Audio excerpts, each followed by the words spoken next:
চাকরি বাতিল হাইকোর্টের নির্দেশকে চ্যালেঞ্জ করে এবার সুপ্রিম কোর্টে রাজ্য সরকার। 2016 পুরো প্যানেল বাতিল কলকাতা হাইকোর্টের। রাজ্য সরকারের সুপ্রিম কোর্টের দাবি, অযৌক্তিকভাবে চাকরি বাতিল করেছে হাইকোর্টের ফলে ক্ষতিগ্রস্ত হবে স্কুলগুলি। আরও একবার জানিয়ে রাখতে চাইব, 2016 পুরো প্যানেল বাতিল কলকাতা হাইকোর্টে, তাকেই চ্যালেঞ্জ করে সুপ্রিম কোর্টে রাজ্য সরকার। যদিও রাজ্য সরকারের এই পদক্ষেপকে তীব্র কটাক্ষ বিজেপি শিবির থেকে।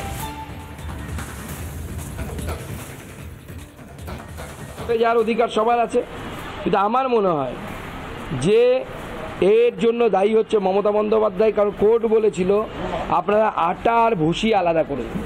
আটা মানে হচ্ছে কারা চাকরি দিয়ে এই পরীক্ষা দিয়ে চাকরি পেয়েছেন, কারা সত্যিকারের যোগ্য, প্রচুর মানুষ আছে ওর মধ্যে সত্যিকারের যোগ্য। আর ভুসি হচ্ছে যারা সেই 5,000 মাত্র যারা তৃণমূল কংগ্রেসের নেতাদেরকে টাকা দিয়ে চাকরি পেয়েছে। তাই তৃণমূল কংগ্রেস এই ভুসি আটা আলাদা না করার জন্য এখন বেচারাদের ভুগতে হচ্ছে, এই পরিবারগুলোকে ভুগতে হচ্ছে। যারা যোগ্যতা সত্ত্বেও যাদেরকে এই কষ্টের মধ্যে দিয়ে যেতে হচ্ছে, আমরা তাদের পাশে আছি। ওই সুপ্রিম কোর্ট, হাইকোর্ট, নির্বাচন কমিশন, গভর্নর করতে করতে ভোট পার হয়ে যাবে। মানুষ ভোট দিয়ে ওদেরকে পার্মানেন্ট বিদায় করে দেবে। সেটা যেতেই পারে, কিন্তু কথা হচ্ছে সুপ্রিম কোর্ট সেখানে কি অপেক্ষা করছে সেটা বলা কঠিন। তার কারণ সিঙ্গেল বেঞ্চ, ডিভিশন বেঞ্চ, কেন এমন হলো, কেন এই জায়গাটা আসলো, কেন এই জায়গায় তো আসার কথা ছিল না। এই অযোগ্যরা চাকরি পাবে, যোগ্যরা পথে বসে থাকবে, তার মধ্যে কোর্ট হবে, কাছারি হবে, বাতিল হবে, তার মধ্যেও কিছু যোগ্য রয়েছে।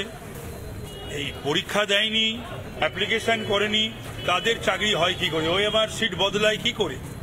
কেন বদলাবে? এই যে রায় হয়েছে, এই রায়ের পরে মুখ্যমন্ত্রী কি করে আছেন নিজের চেয়ারে বসে, এটা তো একটা বড় প্রশ্ন থেকেই যাচ্ছে। যাবেন উনি তো নিজের ভাইপো, নিজের সরকারকে বাঁচাবার জন্য কয়েক হাজার কোটি টাকা শুধু সুপ্রিম কোর্টের লয়ারদের পিছনে খরচ করেন। ওই পয়সা যদি বাংলার মানুষের জন্য খরচ হতো, বাংলা অনেক এগিয়ে যেত। যোগ্য বাছাই হয়েছে, তাই জন্য তো অযোগ্যদের চাকরি গেছে। কি উনি বলছেন? অযোগ্যদেরই তো চাকরি গেছে, যারা চুরি করে পয়সা দিয়ে। আমি তো বলবো কি, যারা যে লোককে পয়সা দিয়ে চাকরি নিয়েছে, এখানেও আছে 70-80 জনের পয়সা নিয়েছিল, যারা তাদের বাড়ি ঘেরাও করা উচিত। আমরা ভারতীয় জনতা পার্টির কর্মীরা সেই মানুষের সঙ্গে যাব, টাকা আদায় করে, কারো থেকে 9 লাখ, কারো থেকে 15 লাখ টাকা। তবে নিজেদের অপদার্থতা বা নিজেদের ব্যর্থতা স্বীকার করতে নারাজ সরকার পক্ষ। তৃণমূলের পক্ষ থেকে একের পর এক সাফাই চলছে।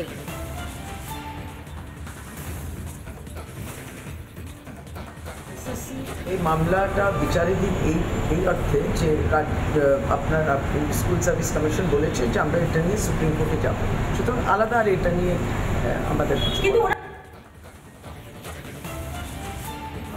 খুবই দুর্ভাগ্যজনক। এর মধ্যে যারা ঠিকমতো পাস করেছে তাদের নামও তো আছে। গোটা লিস্টটাকে বাদ দিয়ে দেওয়াটা আমার মনে হচ্ছে না ঠিক সুবিচার করা হয়েছে এতগুলো মানুষের প্রতি। যদি কারো নামে অভিযোগ থাকতো বা প্রমাণিত হতো যে পাইনি নাম্বার, তার ক্ষেত্রে সেগুলো যদি ইন্ডিকেট করে দেওয়া হতো, তাদেরকে বাদ দিয়ে দেওয়া হতো।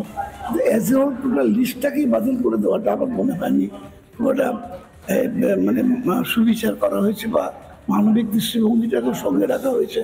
কোনো বিচারে এরকম হয় না যা মানবিকতা থাকে না তার মধ্যে।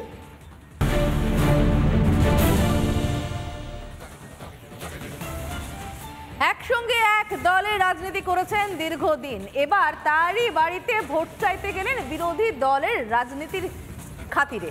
তাপস রায় গেলেন শশী পাজার বাড়িতে, তার সঙ্গে দেখা করলেন, সৌজন্য সাক্ষাৎ করলেন, তার কাছে ভোটও চাইলেন। তাপস রায় বিজেপি প্রার্থী, কলকাতা উত্তর থেকে দাঁড়িয়েছেন এবং শশী পাজার সঙ্গে দীর্ঘদিন এক দলে এক রাজনীতি করেছেন। সেই সৌজন্য সাক্ষাতের ছবি দেখতে পাচ্ছেন আপনারা। অজিত পাজার ছবিতে মালা দিয়ে প্রণাম করেছেন এবং তারপর সৌজন্য সাক্ষাৎ শশী পাজার সঙ্গে কলকাতা উত্তরের বিজেপি প্রার্থী তাপস রায়। দীর্ঘদিন শশী পাজার সঙ্গে একই দলে রাজনীতি করেছেন।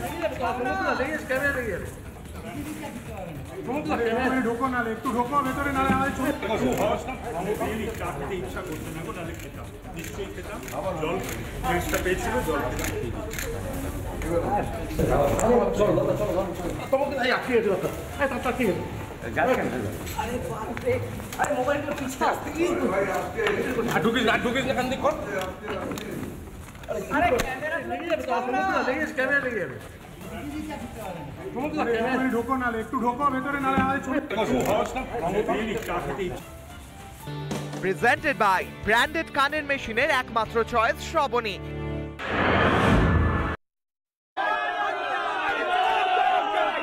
আপার প্রাইমারির চাকরি প্রার্থীরা নিয়োগের দাবিতে রাজপথে বিক্ষোভ, হকের দাবিতে রাস্তায় শুয়ে প্রতিবাদ, টেনে হিচড়ে সরানো হয় বিক্ষোভকারীদের। অনির্দিষ্টকালীন অবস্থান বিক্ষোভ। আপার প্রাইমারির চাকরি প্রার্থীরা তারা রাস্তায় শুয়ে পড়েন দীর্ঘদিন ধরে, রোদে পুড়ে জলে ভিজে। তারা লাগাতার রাস্তায় রয়েছেন, ধারাবাহিকভাবে অবস্থান বিক্ষোভ করে চলেছেন। তাদের সেই বিক্ষোভ প্রথম দিন থেকে লাগাতার দেখিয়ে চলেছি আমরা, কিন্তু এখনো কোনো সুরাহা হয়নি। নিয়োগ চাই, কেন এখনো নিয়োগ হচ্ছে না সেই দাবিতে ফের বিক্ষোভে আপার প্রাইমারির চাকরি প্রার্থীরা। এই প্রচণ্ড গরমেও গরম রাস্তাতেই শুয়ে পড়েছেন তারা, এবং সেভাবেই লাগাতার স্লোগানিং চলছে, লাগাতার তারা তাদের দাবি পেশ করে চলেছেন। কবে টনক নড়বে সরকারের, কবে তাদের কথা ভাববে সরকার, উঠছে প্রশ্ন। টেনে হিচড়ে পরে সরিয়ে দেওয়া হয় বিক্ষোভকারীদের। Republic Bangla. Presented by branded কানের মেশিনের একমাত্র চয়েস শ্রবণী। যোগ্য আর অযোগ্য প্রার্থীদের আলাদা করা কেন সম্ভব হয়নি রায়তে তা স্পষ্ট করে দিয়েছে আদালত। তারপরেও গুলিয়ে দেওয়ার কেন চেষ্টা করছে তৃণমূল কংগ্রেস? তৃণমূল দুর্নীতিটাকে এমন এক জায়গায় নিয়ে গেছে যেখানে মিলেমিশে সব একাকার। এটা চাল থেকে কাঁকড় বাছার মতন নয়, এটা দুধ থেকে জল আলাদা করার মতন অবাস্তব। দুর্নীতি সামনে আসার পর বোঝা যাচ্ছে তৃণমূল তছনছ করে দিয়েছে শিক্ষা ব্যবস্থাকে। আগামী 50 বছরের প্রভাব থাকবে। নৈতিক দায় স্বীকার করে পদত্যাগ করবেন মুখ্যমন্ত্রী। উত্তপ্ত বিতর্ক নিয়ে আসছে সন্ধ্যে 7টা 57।